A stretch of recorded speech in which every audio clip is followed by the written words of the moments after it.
জলপাইগুড়ির জলঢাকা নদীগর্ভে চলে গেছে প্রায় 200 বিঘা চাষের জমি। ফলে স্থায়ী বাঁধের দাবিতে আন্দোলন করে নদীপাড়ের বাসিন্দারা। সেই খবর সম্প্রচার করে সিএন। অবশেষে 1.5 কোটি টাকার বিনিময়ে বাঁধ নির্মাণের প্রস্তুতি শুরু হয়। এবার সেই বাঁধ নির্মাণের কাজেই চরম অনিয়মের অভিযোগ খরস্রোতা জলঢাকার বাঁধ নির্মাণে ক্ষুদ্র পাথর ব্যবহার করা হচ্ছে। প্রশাসনকে জানিয়েও কোনো লাভ হয়নি। এর প্রতিবাদে পাথর হাতে নিয়ে সোচ্চার হন মাগুরমারি 2 গ্রাম পঞ্চায়েতের বাসিন্দারা। এরিয়াটা আছে, এত ছোট ছোট পাথর দিয়ে কাজ করা সম্ভব না, কারণ নদীতে যে বন্যা আসে মানে এই ছোট ছোট পাথর বন্যাতে ভাসায় নিতে সময় লাগবে না। এটা আপনারা যে অভিযোগ জানিয়েছেন, ওরা তো কোনো অভিযোগ করে না, মানে ওরা আপনাদের কথা শোনে না। আমাদের এই যে 2 কেজি 1 কেজি বোল্ডার দিয়ে নদী পারবান হয়, কোনোদিন হবে না।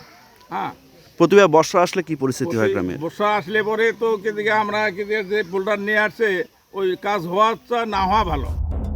দাবি পূরণ না হলে বৃহত্তর আন্দোলনের হুঁশিয়ারি, সমাধানের আশ্বাস শাসক নেতার। অপরদিকে বিরোধীদের নিশানায় শাসক দল। আমাদের মূল অভিযোগ হচ্ছে মালগুলো আসছে ছোট ছোট পাথর, এই ছোট ছোট পাথর দিয়ে আমাদের কাজ হলে ক্ষণস্থায়ী কাজ হবে। বারংবার প্রশাসনের দ্বারস্থ হয়েছি, এখনও আবারও হব। এরপরে যদি শেষমেশ আমরা যদি দেখি যে তারপরও সুরা কোনো কিছু না আসে, আমরা বৃহত্তর আন্দোলনে নামবো। কাজটা নিয়ে কি চাইছেন? আমরা চাই যে ভালোভাবে কাজটা হোক, বড় বড় পাথর দিয়ে কাজ হোক, শক্ত হয়েই হোক কাজটা। যদি ভালোভাবে কাজ না হয় তাহলে তো আন্দোলন করতেই লাগবে। প্রয়োজনে আমরা জেলা শাসকের কাছে যাবো। যে কোনো বাঁধ হলে পরে বাঁধের যে বোল্ডারটা ইউজ করা হয়, সেই বাঁধের বোল্ডারের একটা কিন্তু ওয়েট থাকে। সেই ওয়েটের নিচে কোনো বোল্ডার দিয়ে কিন্তু কোনো বাঁধের কাজ হওয়ার কথা না। ঠিক যে পাথর দিয়ে বাঁধ করার কথা, সেই বিষয়টা আমি এসডিও সাহেবের কাছে অনুরোধ করে সেই কাজটা করানোর ব্যবস্থা করব। আপনারা ভুলে যাচ্ছেন যে জনগণের টাকায় কিন্তু সেখানে বাঁধ হচ্ছে, এখানে তৃণমূলের টাকায় কিন্তু বাঁধটা হচ্ছে না।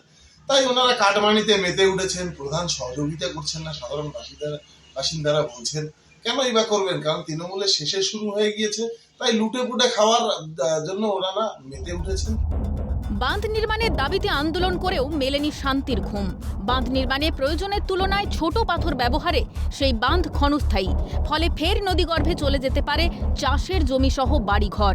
সেই আশঙ্কায় নদী পাড়ের বাসিন্দারা।